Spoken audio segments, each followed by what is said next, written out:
The cowboy found his own grave. With today's date, subscribe Wild West Legends for more unforgettable stories. The first thing Caleb Rourke noticed was the silence. Not the normal quiet of the plains, but a silence that felt placed. Like something had decided sound didn't belong there anymore. His horse slowed on its own as they approached the old cemetery on the edge of Dust Creek. Caleb hadn't planned to stop. In fact, he avoided this road for years.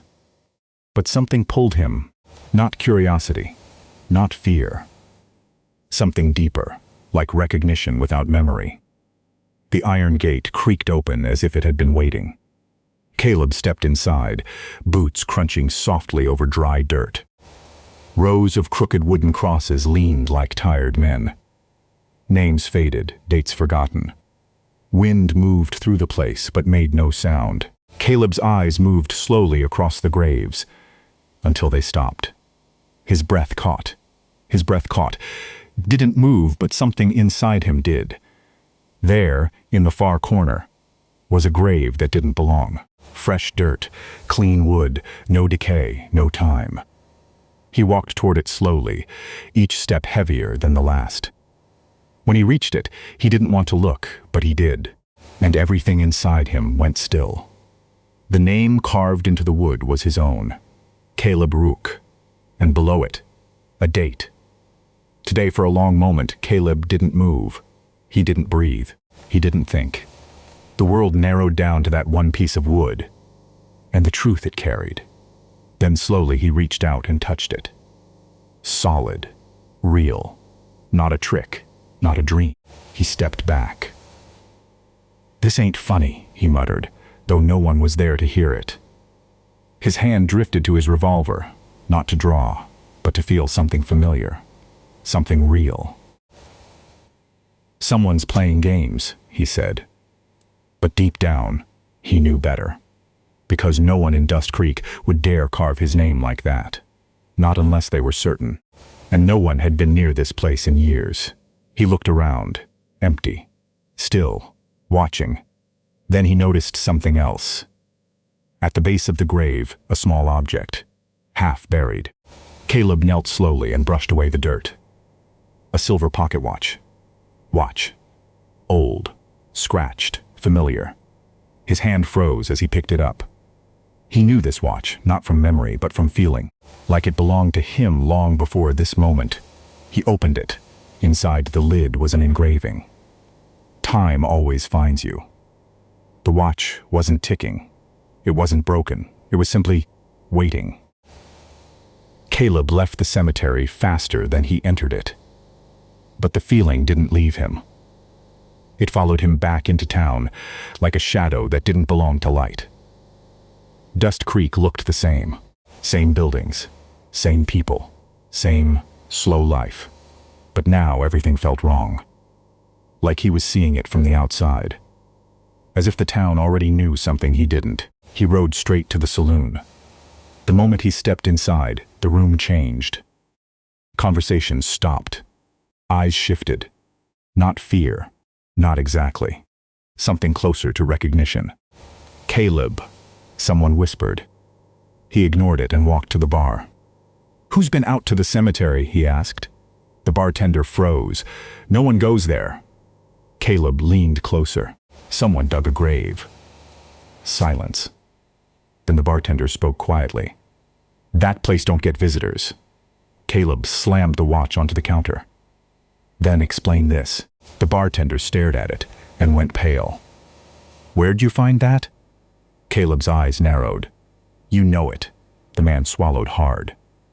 "That ain't possible," he whispered. "That was buried with..." He stopped. Too late. Caleb grabbed his shirt. "With who?" The bartender's voice shook. "With you." The sheriff didn't believe him at first.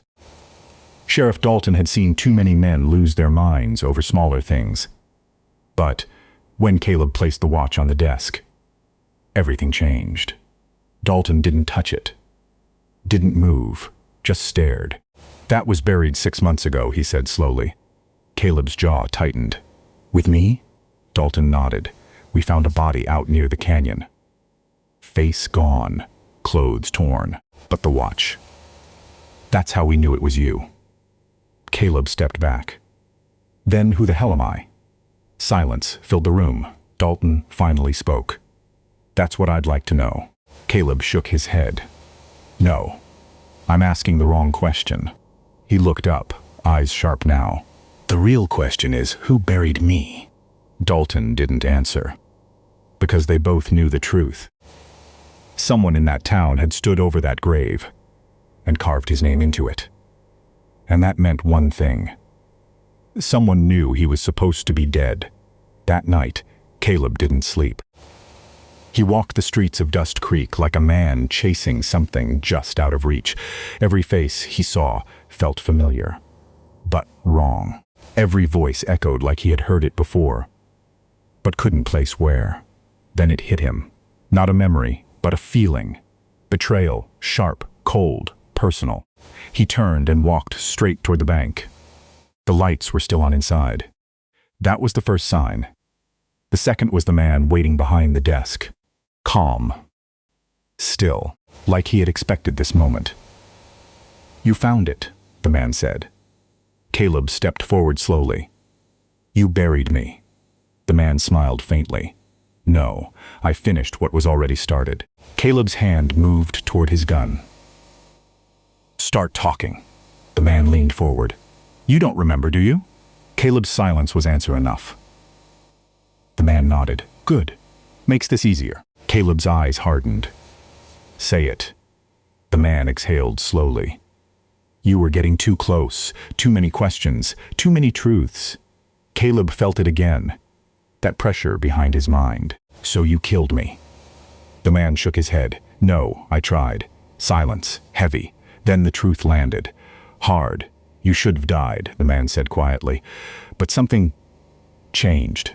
Part 3. The fight wasn't long, but it didn't need to be. Caleb didn't remember how to fight. His body did. Every move came before thought. Every step before decision. Within seconds, the man was on the ground defeated. Not broken, but exposed. You should have stayed dead, he gasped. Caleb stood over him, breathing steady. Maybe I did, he said quietly. Maybe this ain't me anymore. By morning, the truth spread across Dust Creek like wildfire. The betrayal, the attempted murder, the grave, meant for a man who refused to stay buried. People looked at Caleb differently now. Not with fear, not with respect, with something else. Uncertainty. Because no one knew what he was anymore, not even him. Caleb returned to the cemetery one last time. He stood in front of the grave with his name on it, the date still marked today. He looked down at it, then slowly removed the wooden marker and laid it flat on the ground. Not today, he said quietly. Then he turned and walked away, and in Dust Creek, people would tell a story long after he was gone. Some men run from death. Others come back to finish what it started.